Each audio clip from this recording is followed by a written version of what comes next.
Mais en même temps qu'on a dit cela, on s'est dit qu'il faut revoir la définition des types de participation, parce que dans le passé, on avait les mêmes critères pour déterminer le régime RFI et pour déterminer ce qui était des types de participation pour bénéficier du taux zéro d'imposition. Eh bien, en ce qui concerne les types de participation, le législateur exige que la société ait les droits de vote sur la participation dont elle. Ça, c'est quand même assez important de voir cette déconnexion entre les deux régimes d'imposition. Et puis vous avez une troisième mesure, là aussi vous la connaissez pas beaucoup, c'est celle de la contribution de 3% sur les revenus distribués. Les sociétés qui distribuent des dividendes doivent payer 3%. Il paraît que la jurisprudence communautaire devrait considérer que cette contribution de 3% n'était pas fondée. On verra ça l'année prochaine, dans quelques mois, quand il y a droit, mais pour l'heure, c'est une question qui avait été posée par une entreprise devant le Conseil constitutionnel, parce que cette contribution de 3%, il y avait deux exonérations principales. La première, c'était les PME, au sens communautaire, et la deuxième, c'était les distributions au sein d'un groupe fiscal. Et une entreprise a considéré que l'exonération des 3% en cas de distribution au sein d'un groupe fiscal n'était pas constitutionnelle parce qu'elle ne mettait pas les sociétés dans une situation d'égalité. C'est là quand même une des premières fois où on va devant le juge constitutionnel pour dire qu'une exonération n'est pas fondée. Généralement, on y allait pour dire qu'une imposition n'était pas fondée. Il y avait donc une idée derrière la tête. L'idée derrière la tête, c'était laquelle? Si l'exonération au sein des groupes intégrés n'était pas fondée, ça voulait dire qu'on la supprimait, on l'étendait aux sociétés qui remplissaient les conditions de pouvoir être intégrées, mais qui ne l'étaient pas, soit parce qu'elles n'avaient pas voulu l'être, ça ce sont les sociétés qui auraient pu l'être parce qu'elles étaient en France, soit parce qu'elles ne pouvaient pas l'être pour des raisons de territorialité, parce que la société était en Italie, en Espagne, et donc, le Conseil constitutionnel a dit, vous allez jusqu'au 31 décembre 2016 pour maintenir cette exonération, et à compter du 1er janvier 2017, vous devez traiter le sujet. Comment a-t-il été traité? Eh bien, on a décidé d'étendre l'exonération aux sociétés qui, volontairement, par choix, ne sont pas dans l'intégration fiscale, ou bien parce qu'elles ne pouvaient pas pour des raisons de territorialité. Alors ça, c'est une idée, c'est une information qui me semble utile, parce qu'elle peut avoir une répercussion sur ce qu'on a vu l'année dernière, notamment la réintégration du taux de 1% au lieu de 5% sur les distributions faites par des sociétés qui sont intégrées fiscalement ou qui auraient pu l'être.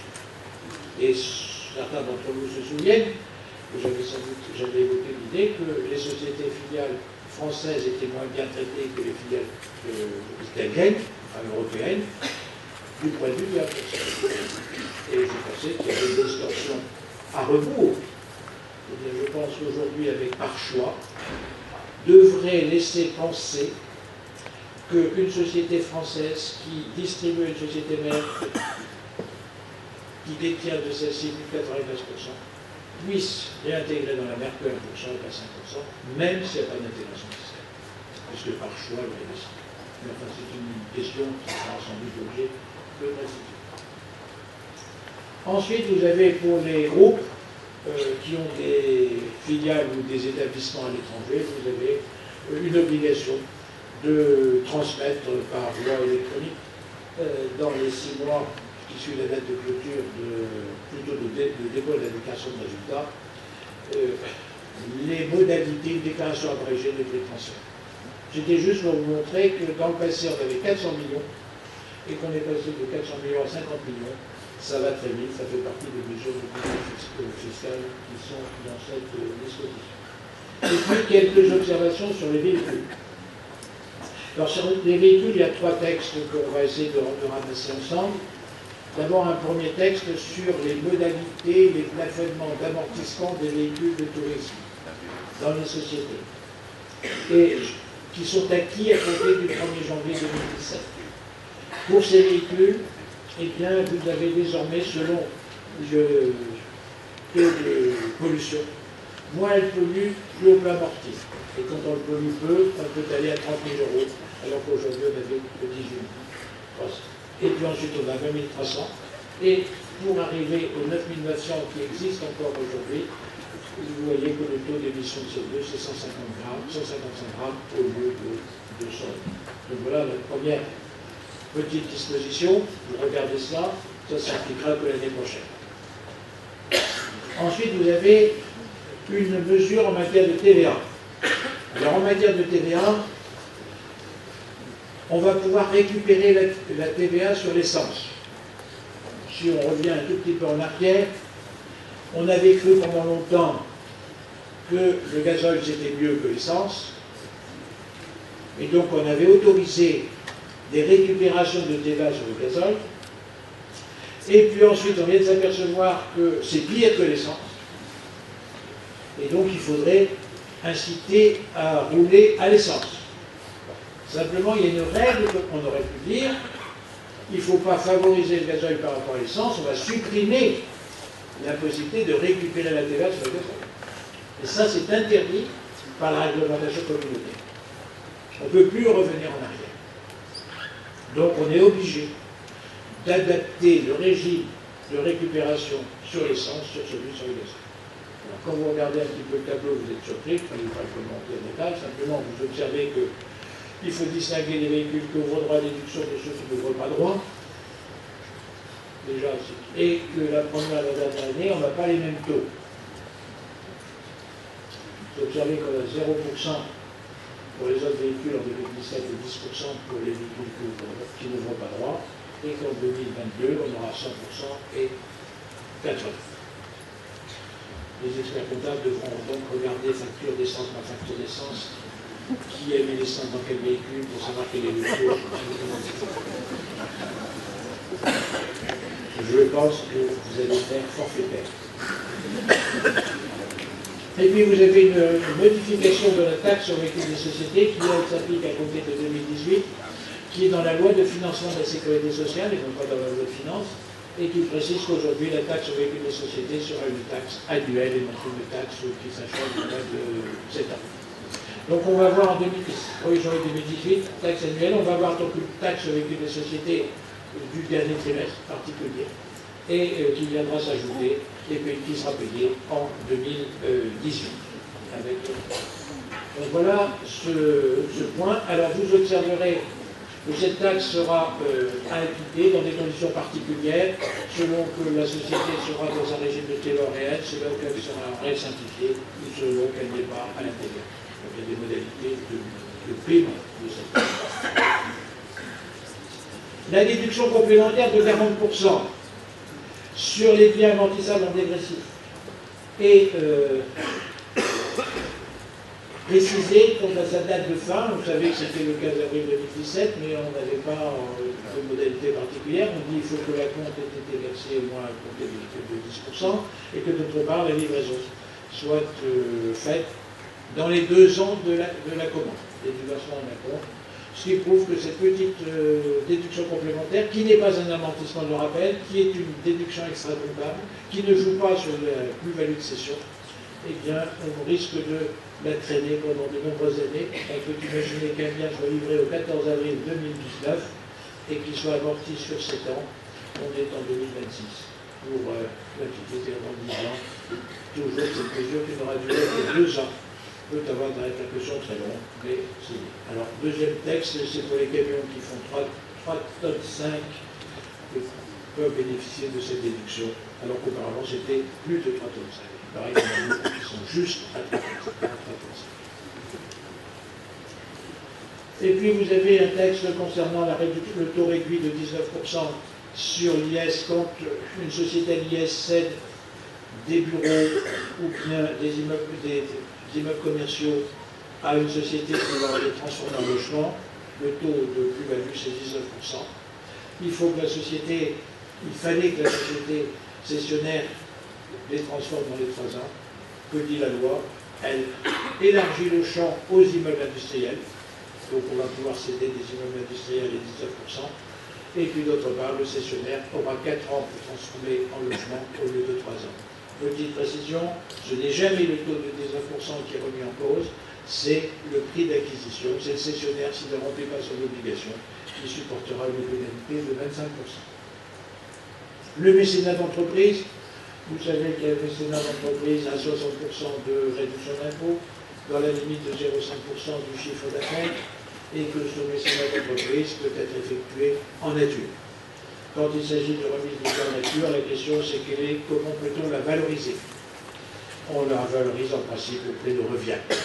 L'administrateur avait pensé que si on remettait des biens qui avaient une date de péremption, et que ces biens étaient remis très proche de la date de péremption, peut-être que la valeur à retenir était inférieure au prix de revient, c'était ce qui figurait dans son instruction administrative. Le législateur a dit non, qu'importe, c'est toujours le prix de revient, donc le coût des routes, il sera donné au prix de revient et non plus au prix de revient à 30%. C'est une remise en cause de cette doctrine administrative. Alors ça pose évidemment une question simple. C'est normal que le prix de revient, on ne va pas valoriser avec la marge. On ne va pas créer une réduction d'impôt sur la marge. Et puis ça pose une question sur des biens pour lesquels on a des difficultés à déterminer ces valeurs, et notamment en matière de mécénat artistique. Quelle est la valeur d'une œuvre d'art? Je ne sais pas. Dans le mécénat, elle vaut plus cher que dans le non-mécénat. Je vous dis ça, si vous êtes quelque part artiste, faites monter votre cote par le mécénat, c'est plus rapide que la vente aux enchères. Et pour ceux qui voudraient avoir quelques explications sur ce sujet, je vous renvoie à un numéro d'un journal du mercredi, qui vous expliquera très bien ce que je viens de vous dire de manière allusive. Voilà. Ensuite, vous avez le fameux amortissement sur 12 mois des logiciels qui est supprimé. Alors ça, c'est nouveau. Si vous recherchiez, vous posez la question depuis quand cette mesure existe, de l'amortissement sur 12 mois des logiciels, je suis sûr que personne ne se rappelle de la date, 1984. Vous voyez que, et là, c'est supprimé. 1er janvier 2017. Alors, si on a un peu de temps, on va dire, ah, s'il fait moins de 500 €, c'est une charge. Ça peut éventuellement bénéficier de la déduction complémentaire de 40% dans certains cas de figure. Si c'est mis en œuvre par la société elle-même ou l'entreprise elle-même, ça peut être une charge de titre de recherche et développement. Sur les logiciels, c'était sujet d'examen pour traiter les jeunes. Je vais passer sur la constitution de la provision sur les entreprises de presse, c'est une nouvelle pour la presse en ligne. Je vais aussi aller, pas trop vite, sur le CICE. Lorsqu'on a instauré le CICE, vous étiez sceptique pour l'essentiel. Eh bien, non seulement il est maintenu, mais ça croît puisque le taux est de 7%. Quoi qu'il arrive en 2017, depuis le 1er janvier 2017, le taux de CICE, c'est bien 7% sur tous les salaires qui sont éligibles à cette modalité. Bien, il n'y a pas grand-chose à dire, sauf à faire les rappels que vous avez à l'esprit. Maintenant, il y a une deuxième disposition qui ressemble au CICE, je l'ai d'ailleurs mis entre guillemets, c'est un crédit d'impôt au taux de 4% pour les associations qui sont, et pour lesquelles ce crédit d'impôt s'impute sur la taxe sur les salaires. Vous savez que au moment de la mise en place du CICE, les associations qui n'y ont pas droit ont bénéficié d'abattements d'assiettes sur la taxe sur les salaires.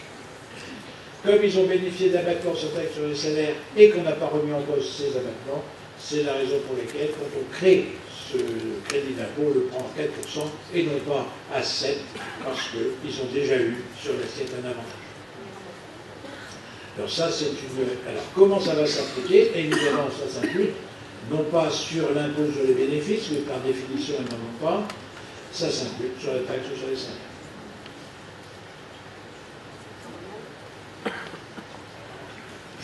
Vous avez toujours un certain nombre de crédits d'impôt sur les entreprises qui sont des crédits d'impôt un peu spécifiques, le crédit d'impôt métier d'art, pour celles et ceux qui en ont, c'est reconduit jusqu'en 2019 et c'est étendu aux entreprises qui œuvrent dans le domaine de la restauration du patrimoine. Peut-être là, il y a des innovations. Puis vous avez le crédit d'impôt jeux vidéo qui est modifié dans ses taux et dans ses plafonds pour être amélioré. Puis le crédit d'impôt,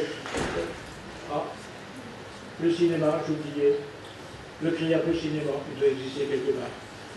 En fait, des crédits d'impôt assez spécifiques qui démontrent que chez nous, on aime le jeu et le spectacle. Et qu'on incite au jeu et qu'on n'a pas encore trouvé beaucoup de crédits d'impôt pour fabriquer des machines-outils. Alors, comment on arrivait à la TVA, ou alors il y a un changement, voilà, je savais bien que c'était là. C'est un petit dérapage dans les déroulés, le cinéma international, le spectacle vivant, toujours. Alors là, c'est un peu particulier, c'est une réduction d'une délai d'obtention d'agrément 36 mois de 42. Et puis, ainsi, le crédit d'impôt Corse, alors ça, c'est très important. 30% au lieu de 20% en faveur des investissements exploités en Corse et réalisés avant le 1er décembre 2020. Pour vos confrères de Corse, c'est une mesure évidemment essentielle et qui va les occuper beaucoup, puisque c'est la TPE. Ça nous permet de rappeler que la TPE elle a un chiffre d'affaires de 2 millions d'euros. Et dans les DOM, il faut aller voir sur place. Par contre, le régime des entreprises qui s'implantent dans les œuvres de restructuration de la défense, ça c'est une mesure qui est importante, puisque normalement il fait s'implanter dans un délai de 3 ans, désormais c'est 6 ans. Ce qui fait qu'on était en 2015, plus ça fait 2021, on a donc la possibilité d'aller s'implanter dans des zones de restructuration de défense. Encore faut-il qu'il y en ait, mais il y en a un peu partout. Voilà ce que l'on peut dire, la reconduction de la jeune entreprise innovante jusqu'au 31 décembre 2019, avec tous les avantages qui sont attachés, les exonérations et les abattements sur les bénéfices, plus les abattements et exonérations des impôts locaux. Je passe sur cette déclaration de TVA parce que j'y reviendrai tout à l'heure.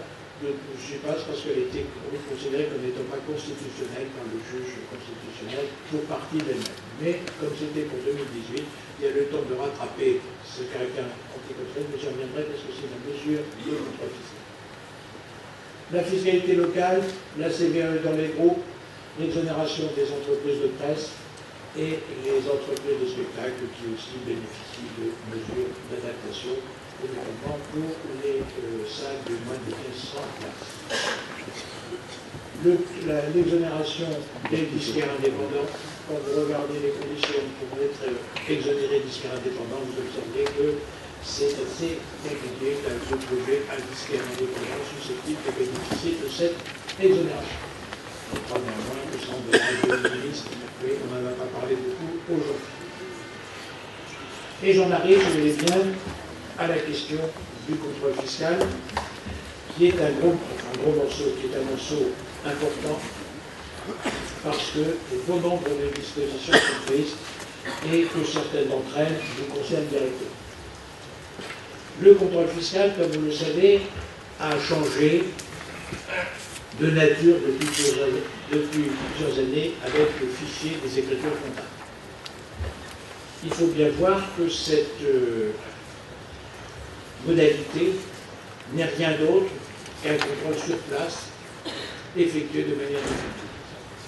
Auparavant, l'administration venait sur place, regardait la comptabilité sur place, ouvrait les bouquins, et le vérificateur travaillait dans l'entreprise. Il n'était pas très à l'aise, il était surveillé par l'entrepreneur, son secrétaire, et le soir il y avait l'édition. Qu'a-t-il fait? Et il regardait, on pulsait, et au fond, on portait sur lui une appréciation assez négative, jusqu'à la réception de la note. Et puis, on a changé de nature et ça a été le FEC. Alors le FEC, c'est autre chose, le vérificateur vient sur place et il vient chercher le FEC, c'est-à-dire le fichier des écritures comptables. Il vient chercher la comptabilité qu'il a regardée chez lui. C'est ça l'innovation. Et quand il regarde la comptabilité chez lui, eh bien, il est entouré de l'affection bienveillante de ses collègues, qui ne lui disent pas qu'il ne connaît pas la comptabilité, qui lui disent si tu ne connais pas la comptabilité, on va te l'apprendre. Et lui, il est très bien dans son bureau. La seule difficulté, c'est qu'il doit revenir dans l'entreprise parce que la vérification telle qu'elle existe aujourd'hui, c'est une vérification sur place, avec l'obligation des fonctionnaires de venir sur place pour faire leur travail. La remise du fait, c'est la préparation de la vérification sur place. Et donc ils reviennent. Et quand ils reviennent, ils ont déjà engrangé par l'étude du fait les questions principales, des redressements, des rectifications presque validés, et ils viennent passer 4 jours en se demandant ce qu'ils vont faire, et là, ils compulsent du papier pendant une enquête, ils ont déjà tout dans la possession. C'est un peu ça la réalité. De plus, une enquête de l'inspection des finances avait montré que les vérificateurs pensaient qu'en allant au moment où ils faisaient le travail du bureau, ils avaient déjà 60% des redressements dans leur possession. Et ce, dès avant le travail du fait. Imaginez. Donc, que fait-on? Eh bien, on essaie de tirer les conséquences de cette situation en se disant, au fond, est-ce qu'on ne pourrait pas faire des contrôles qui n'impliquent pas la présence? Eh bien, on vient de créer un examen de comptabilité à distance. Et comment les choses vont se procéder? D'une part, c'est une procédure de contrôle qui relève des mêmes droits et des mêmes garanties que le contrôle sur place. Le contribuable a les mêmes. Simplement, le vérificateur ne va plus venir dans l'entreprise. Il va envoyer un avis d'examen de comptabilité. Et dans cet examen de comptabilité, il va demander à l'entreprise qu'on lui envoie dans les 15 jours le FEC. L'entreprise pourrait éventuellement ne pas vouloir le faire. Dans ce cas, on annule l'examen de comptabilité et donc, ça se transformera en vérification de comptabilité sur place. Il faut juste savoir. Quand on aura envoyé le fichier des écritures comptables, le vérificateur va regarder, l'analyser et échanger avec l'entreprise par voie de mail ou de téléphone des demandes d'informations, des questions, des réponses, etc. C'est d'ailleurs une procédure assez perverse d'un certain point de vue, puisqu'on a des écrits qui constatent les échanges. Question-réponse. Quand on est dans une vérification sur place, on a une question, on répond verbalement, on verra, et on est quelquefois encore un peu ambigu dans notre réponse. Là, on aura des mails. Au mieux le téléphone que le mail, si c'est possible. Bien. Et puis, le vérificateur vous enverra ses conclusions dans un délai de 6 mois. Vous aurez bien entendu la possibilité de recourir à son inspecteur principal, à l'interlocuteur départemental, à la commission départementale. Toutes les garanties qui sont accordées en cas de contrôle fiscal sont accordées en cas d'examen de comptabilité. Mais il n'y a plus de présence sur place normalement. C'est fait pour qui? En principe, je crois à vos clients. On appelle cela le contrôle d'entreprise à faibles enjeux. À faibles enjeux, c'est je vais rectifier des irrégularités, des erreurs qui apparaissent rapidement. Et normalement, si on voit bien les choses, ça devrait se traduire par rapidité et on prend ce qui est incontestable et donc on n'a pas de contentieux. Et on paye tout de suite. On fait, sans qu'on s'en rende compte souvent, une réclamation contentieuse. Une réclamation contentieuse, ça veut dire je fais valoir un droit. Normalement, l'administration doit vous rembourser puisque vous faites valoir un droit. Simplement, comme vous le savez, elle veut vérifier que le droit que vous faites valoir, il est fondé. Et il est évident qu'aujourd'hui, elle pouvait vous demander des informations, présentation de factures, etc. mais elle n'avait pas une procédure particulière qui lui permette de venir dans l'entreprise pour vérifier que la demande de crédit de TVA est bien fondée par des pièces justificatives, c'est-à-dire qu'elle pourra regarder toutes les factures sur lesquelles la TVA a été récupérée. Par des investissements éventuels, ça veut dire qu'elle va aller dans l'entreprise pour regarder si les investissements existent et pour voir déjà si l'entreprise existe. Celles qui vont faire l'objet de ce contrôle sur place, les premières, c'est bien entendu celles qui sont les plus nouvelles, pour ne pas rembourser à une société ou une entreprise qui pourrait ultérieurement ne pas remplir ses obligations fiscales. Donc ça ne veut pas dire, j'attire votre attention sur ce point, ça ne veut pas dire qu'à chaque demande de remboursement de crédit TVA, vous aurez un contrôle sur place. Pas du tout. Les règles habituelles fonctionnent. Simplement, dans certains cas particuliers, elle aura la possibilité de le faire. Et juste pour vérifier que les reçus fiscaux qu'elle attribue correspondent bien à des encaissements de sommes, eh bien, c'était une procédure excessive, et là, on a créé une procédure spécifique qui permet à l'administration d'aller vérifier que les reçus fiscaux que l'association a délivrés correspondent bien à des versements. D'ailleurs, je ne suis pas passé sur tout ça, je vous le dis, vous voyez, à la fin. En plus, un peu. C'est pour vous. Hein. J'ai su. Contrôle des remboursements de crédit et donc ensuite les reçus fiscaux. Voilà. Voilà un petit peu ce que l'on peut dire de nouvelles vérifications sur place. Ensuite, il est une information qui est celle de la conservation des documents et notamment sur l'obligation pour ces organismes de conserver les justificatifs pendant 6 ans sur les Donc ça, c'est les deux dispositions de contrôle sur place.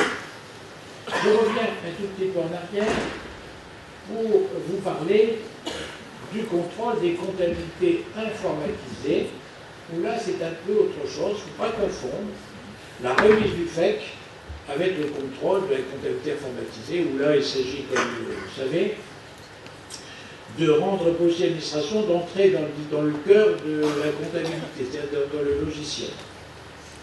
Et là, quand elle a des doutes, elle peut demander à l'entreprise de lui remettre des fichiers pour qu'elle fasse des travaux chez elle pour les analyser. Soit elle demande à l'entreprise de faire sur son propre matériel les analyses, soit l'entreprise autorise le vérificateur à faire sur le matériel de l'entreprise les analyses. C'est un choix, tout ça, c'est assez ancien, c'est bien 20 ans que ça dure. C'est fait par les brigades de contrôle de vérification informatisée à l'origine, maintenant beaucoup sont plus compétents. Et simplement, l'administration, semble-t-il, a observé que l'entreprise mettait un peu de temps pour réagir, pour décider de donner les documents, pour décider de faire. Et donc, il y a une mesure particulière qui dit aujourd'hui, eh bien, il faut remettre les documents dans un délai de 15 jours.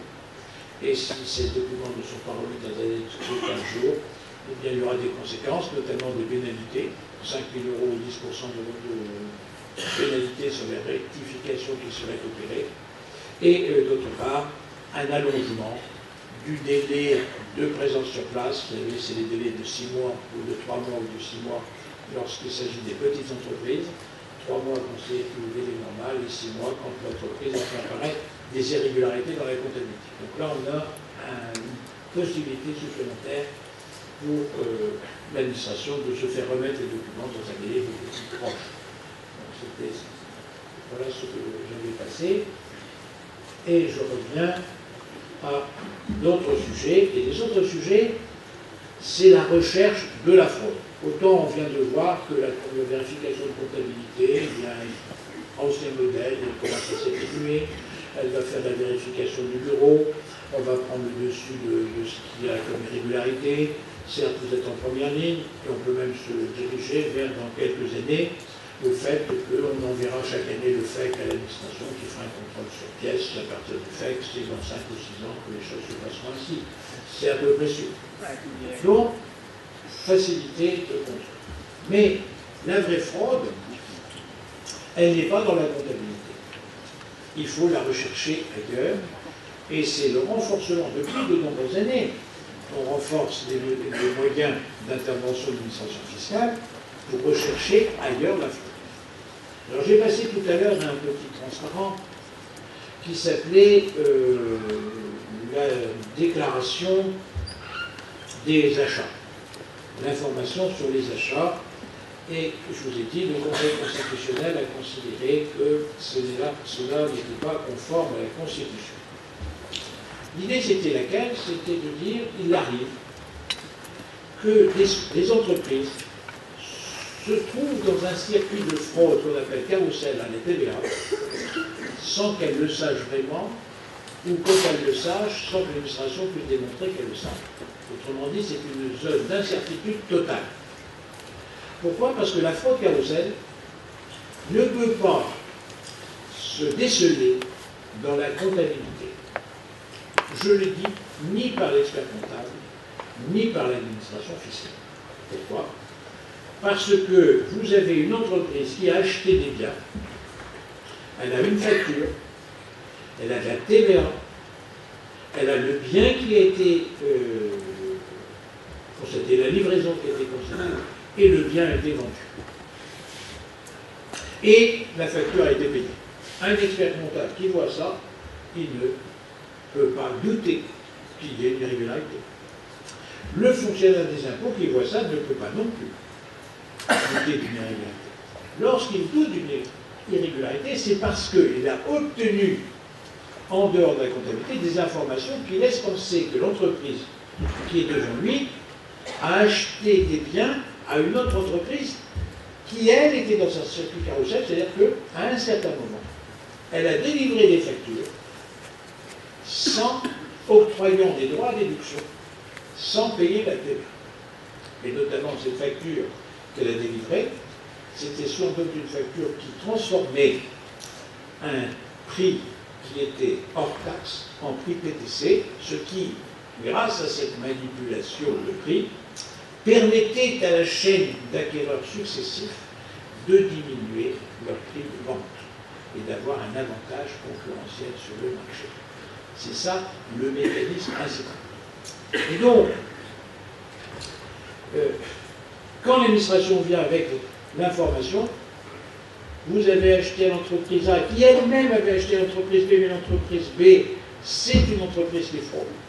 Et donc, vous ne pouvez pas récupérer la TVA que vous avez récupérée. Je vous la reprends. Ça fait 200 000 €. Et comme je crains que vous ne me payiez pas les 200 000 €, procédure de flagrance, je vous bloque votre compte bancaire de 200 000 €. C'est catastrophique. Et donc, le législateur avait pensé, on peut avoir une appréciation différente de la mienne. Sur ce point, il avait pensé que si on disait aux entreprises d'informer l'administration sur leurs achats dans les 24 heures de l'achat, eh bien ça voulait dire qu'ils ignoraient qu'ils étaient dans un circuit, ou du moins qu'ils informaient l'administration. Et que donc, en cas de contrôle fiscal ultérieur, le fait d'avoir informé l'administration des achats faisait qu'on ne pouvait pas reprendre la TVA. D'une certaine façon, c'était une sécurité. Et puis, il se trouve que l'administration avait dit aussi qu'il y aurait des cas où on serait obligé de donner cette information. Et dans ce cas, il y aurait une pénalité de 1% si on ne le faisait pas. Et c'est ça que le Conseil constitutionnel a censuré en disant que ce procédé qui conduisait à une sanction disproportionnée par rapport éventuellement à la fraude constatée, parce que si je n'ai pas fraudé, je ne vois pas pourquoi j'aurai 1% sur des pénalités. Et voilà pourquoi cet procédé en matière de TVA est aujourd'hui pas applicable, du moins dans sa totalité. Qu'est-ce qu'il y a d'autre en matière de lutte contre la fraude et le service? Ces deux dispositions, qui sont d'ailleurs assez surprenantes, et qui ne traitent que de la fraude internationale. Je vais aller plus vite, parce que vous avez froid, je pense, et puis surtout vous avez faim.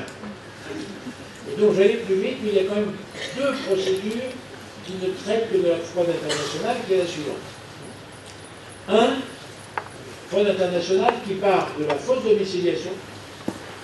je me suis déclaré résident belge alors que je suis à Marseille. Mon voisin peut le savoir.